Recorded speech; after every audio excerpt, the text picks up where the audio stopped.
क्या है हमारा कि किसी चुनाव में 2 प्रत्याशी थे जिनमें से एक प्रत्याशी को मिले 65% मत। तो एक को 65% मत मिले, तो इसमें से वो है 65% मत प्राप्त करने के बाद उसको 2100 मतों से क्या हुआ, विजय हुआ। तो देखो यहाँ से हमने पता लगाई कि यहाँ से जीतने वाले को मिले कितने, 65%। जो जीत हुई है उसकी, तो कितने मिले इसको, 65%। 65% क्या हुआ, जीत हो गई। तो हारने वाले को यहाँ से निकालेंगे हम, तो 100 में से घटाएंगे। 100 में से क्या करेंगे, घटाएंगे। 100 में से कितना घटाएंगे, 65।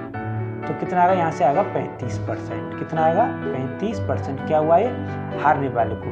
अब देखो जीतने वाले को पड़े 65 और हारने वाले को कितने, 35। अब देखो इनका डिफरेंस निकालेंगे ना, इन दोनों का डिफरेंस निकालने से हमको ये पता चल जाएगी कि कितने % मतों से क्या हुआ, से वो विजय हुआ सा। या हार की बात करें तो कितने % मतों से वो हारा था। बात एक ही है कहने की, क्या हार की बात कर लो चाहे जीत की, थोड़ा सा आपको कॉन्सेप्ट ध्यान रखना है, दिमाग थोड़ा सा लगाना है। तो देखो 65 और 35 में जो डिफरेंस देखेंगे तो कितना आता है यहाँ पर, 30। 65 में और 35 में डिफरेंस देखें कितना आता है, 30%। ये 30% क्या है, या तो किसी व्यक्ति की हार मान लो कि 30% से उसकी हार हुई है, या 30% क्या मान लो उसके विजय प्राप्त हुई है एक व्यक्ति की। तो अब हमें क्या है, 2100 दे रखा है। देखो परसेंट की बात करें तो 30% बात है, और इसकी बात करें संख्या की तो कितने हैं, 2100। अब देखो हमें निकालनी है कुल मत, तो कुल मत क्या मान लेते हैं हम, x मान लेते हैं। जब कुल मत x मानेंगे तो लिखेंगे कैसे इनको, अब देखते हैं। जैसे कुल मत x मान लिए तो हमें कुल मत कैसे निकालेंगे, तो देखो 2100 गुणा, यहाँ पर 100 आ जाएगा और यहाँ पर आएगा आपका 30। कितना आएगा, 30। अब इसको काटपीट करेंगे तो 1 0 से ये 1 0 कट गई और 3 से कट गए 7 बार, तो 7 बार कट गया तो कितना आंसर आया आपका, 7000। कितना आया, 7000। ये थे क्या थे आपके कुल मत, कुल क्या थे, मत। तो ऐसे आपको सवाल को सॉल्व करना है। तो प्यारे बच्चों बहुत ही शानदार और जानदार सवाल है। अब चलते हैं इस सवाल की ओर। तो देखो वो कह रहा है कि 30% छात्र संस्कृत और 25% छात्र अंग्रेजी में क्या हुए, अनुत्तीर्ण, मतलब फेल हो गए।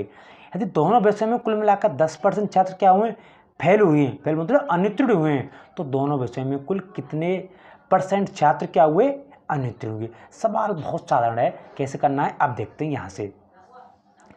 अब देखो सबसे पहले देखेंगे कि 30% छात्र क्या हुए संस्कृत में, 30% छात्र संस्कृत में और 25% छात्र किस में, अंग्रेजी में।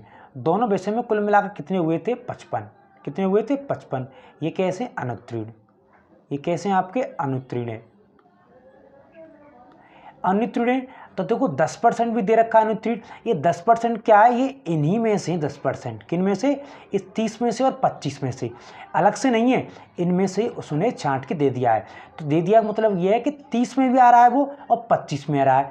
अब इन दोनों में से हम घटा देंगे ना, तब क्या निकल के आता है हमारा, तो यहाँ निकल के आता है क्या, 45। क्या निकल के आता है, 45।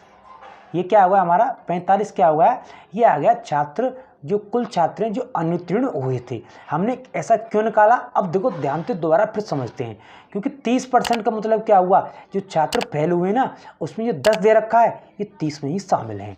25% मतलब क्या है, जो 10% है ना, ये 25 में क्या है, शामिल हैं।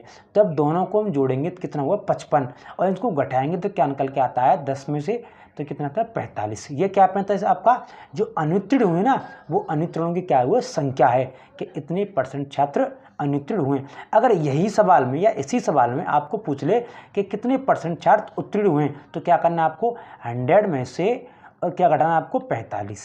तो यहाँ से निकल के आता आपका 55% क्या निकलता आंसर। ये क्या है, ये पास मार्क निकलते, क्या निकलते, पास मार्किंग। तो अब क्या निकल के आता हमारा, अनुत्तीर्ण। ध्यान से, आपको बच्चों कंफ्यूज हो रही हो कि 10% ये अनुत्तीर्ण दे रखा है, फिर अनुत्तीर्ण पूछ रहा हमसे, ऐसा नहीं है। ध्यान से देखो, ये 30% में 10% छुपा हुआ है, 25% 10% छुपा हुआ है। इन दोनों में से डिफरेंस अलग किया हमने, क्या निकलता है, 45। तो ये क्या हमके अनुत्तीर्ण। अब देखते हैं अगला सवाल।